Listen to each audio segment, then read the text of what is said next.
আসসালামু আলাইকুম। আমি ফারজানা। আজকে ব্লগটা হচ্ছে বাবার বাড়িতে যাব, তাই ছোট একটা ব্লগ করে নিলাম। ফ্যামিলির সাথে কাটানো টাইম স্পেন্ড কীভাবে কাটাইছি, কি করছি, এইটা নিয়ে জাস্ট আজকে আমি ব্লগটা তৈরি করছি। প্রথমেই বাবুর আব্বু আর আমার বাবুকে নিয়ে আমরা রেডি হয়ে বের হয়ে গেছি। গরমের মধ্যেই দুপুরবেলা বের হয়েছি বাবুকে নিয়ে। তারপর আর কি, বাবার বাড়ি যেটা প্রতিটা মেয়ের ভালোবাসার একটা জায়গা, আর বাবার বাড়ির কথা শুনলেই তো প্রতিটা মেয়েই খুশি হয়ে যায়।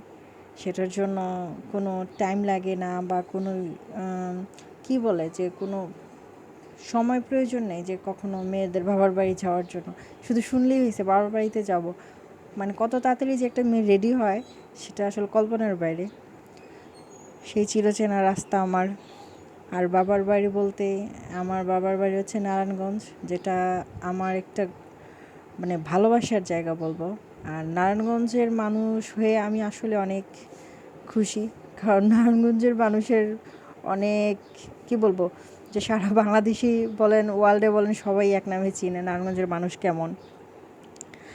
আর সেই চিরচেনা রাস্তা আমার, যেখানটা পরে বলে না যে সাইনবোর্ডের পরে যাওয়া স্টার্ট করলেই মনে হয় যে একটা মনের মধ্যে একটা অদ্ভুত একটা খুশি লাগে যে আমি আমার এলাকায় যাচ্ছি, আমার যেখানে আমি ছোট থেকে বড় হয়েছি, আমার ভালোবাসার মানুষগুলো যেখানে আছে, আমার ফ্যামিলি। আর প্রতিটা মেয়েরই এটা একটা মানে সুন্দর মুহূর্ত যে তার বাবার বাড়ি। আর বাবার বাড়ি যাওয়া বলে না যে বিয়ের পর থেকে প্রতিটা মেয়ে অপেক্ষা থাকে যে কখন সে বাবার বাড়িতে যাবে বেড়াইতে। বাট আস্তে আস্তে একটা সময় আসে বা একটা বয়স হয়ে যায়, তখন মেয়েরা বাবার বাড়ির প্রতি একটু আস্তে আস্তে দূরত্ব চলে আসে। আমি আগে প্রত্যেক সপ্তাহে বাবার বাড়িতে যেতাম, কিন্তু এখন একটা এমন সময় হয়েছে যে মাসেও একবার যাওয়া হয় না, আর গেলেও চলে আসতে হয়।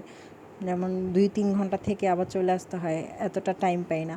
বিশেষ করে আমার ছেলেটার জন্য, আমার ছেলেটা বাসায় মানে ও নিজের বাসা ছাড়া কোথাও গিয়ে একটু শান্তিতে থাকে না। সারাক্ষণ মানে কোথাও বেড়াইতে গেলে আম্মু চলো জায়গা, মানে এখন বেড়ানো শেষ, আসছি বেড়াইতে, বেড়াইছি আধা ঘন্টা, সমস্যা নেই, এখন আল্লাহ চলো বাসায় চলে যাই।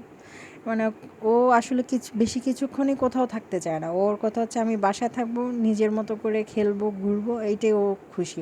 কিন্তু কোথাও গেলে ও ভালো মানে নাই। আর মানুষ নানা বাড়িতে যাওয়ার জন্য পাগল, কিন্তু আমার ছেলেটার মধ্যে ওই জিনিসটা নাই। আমার ছেলেটা নিজের বাসায় খুব পছন্দ করে, ওর বাবা মার সাথে ওর দাদার সাথে টাইম স্পেন্ড করতে খুব পছন্দ করে। তারপর কি আমরা 3জন যাচ্ছি। আমার ছেলেটা বাইকে উঠতে খুব পছন্দ করে। তারপর ওর বাবা হঠাৎ করে বলল এখন বাইকের মোবিলটা চেঞ্জ করতে হবে, তো বাসায় একটু লেট করে গেলে সমস্যা নেই, তো চলো আমরা বাইকের মোবিলটা চেঞ্জ করে নিই। আমার আর কি, তাই চলে গেলাম তার বাইকের মোবিলটা চেঞ্জ করার জন্য। তারপরে মোবাইলে সার্চ করে দেখলো যে ইয়ামাহা শোরুম নারায়ণগঞ্জে কোথায় আছে, ওইটাই। আর এই রাস্তাটা দেখতেছেন, আমার খুবই পছন্দের একটা রাস্তা, আমার কাছে খুব ভাল লাগে ভুইগড় রোডটা, কারণ এত ক্লিন, নেট অ্যান্ড ক্লিন, এত সুন্দর রোড, আমার কাছে খুবই ভালো লাগে। আর বাইক দিয়ে ঘোরার জন্য আমি মনে করি যে বাইকে ঘুরতে যাওয়ার জন্য এই রোডটাই যথেষ্ট। সাইনবোর্ড থেকে নারায়ণগঞ্জ অবধি ঘুরতে পারলেই যথেষ্ট, এত সুন্দর রাস্তা করে দিছে। যাই হোক, আমরা যাচ্ছি। আমার ছেলে একটু পরপর জিজ্ঞেস করতেছে আম্মু কোথায় যাচ্ছি কোথায় যাচ্ছি। আমার ছেলেটা খুব খুশি হয়ে গেছে। তারপর চলে আসলাম একটু একটু করে আগাইতে আগাইতে আমাদের সেই মানে আমার আমার হাজব্যান্ড বলবো, আমার বলবো সেই চিরচেনা ভালোবাসার একটা জায়গা, যেটা প্রতিটা বাইকারের জন্য ভালোবাসার জায়গা বলবো। কারণ যারা বাইক ইউজ করে তাদের মাস্ট বি এটা ভালোবাসা থাকতেই হবে। আর সেই ভালোবাসার জায়গা একমাত্র হচ্ছে ইয়ামাহা। আর যারা ইয়ামাহার বাইক চালায় তারা জানে যে ইয়ামাহার সার্ভিস সেন্টারগুলো কতটা তাদের কাছে গুরুত্ব আর ভালোবাসা। তারপর চলে আসলো, আর আসার পরে বললো যে 2 মিনিট অপেক্ষা করেন। আর ইয়ামাহার সার্ভিস সেন্টারে আমরা যখনই যাই একটা জিনিস খুব ভাল লাগে, তারা যাওয়ার পর যে একটা সার্ভিস দেয় সাথে সাথেই ম্যাম চা না কফি, এই জিনিসটা খুব সুন্দরভাবে জিজ্ঞেস করে, আর জিজ্ঞেস করবে মানে খুব সুন্দর, সাথে সাথেই তারা চা কফি অফার মানে নিয়ে আসবে সাথে সাথে, আপনি খান বা না খান, বাট আপনাকে খুব সুন্দর করে দেয়। আর আমার ছেলে কফিটা থেকে সাথে সাথে বলতেছে মাম্মা আমিও খাবো, মানে ও খাওয়ার জন্যই করতেছে, বাট ও তো কফি খেতে পারবে না, কারণ তারপরেও সে ওই ছেলেটা দিয়ে গেছে, বলতেছে যে ম্যাম রাখেন সমস্যা নেই।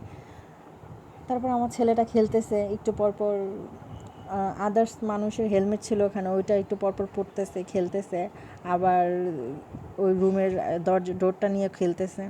তারপর কি সার্ভিসটা তাড়াতাড়ি হয়ে গেল, বেশিক্ষণ নেয়নি, জাস্ট 10 মিনিটের মধ্যে মোবিলটা চেঞ্জ করে দিল। তারপর আমরা আবার এখান থেকে রওনা দিলাম।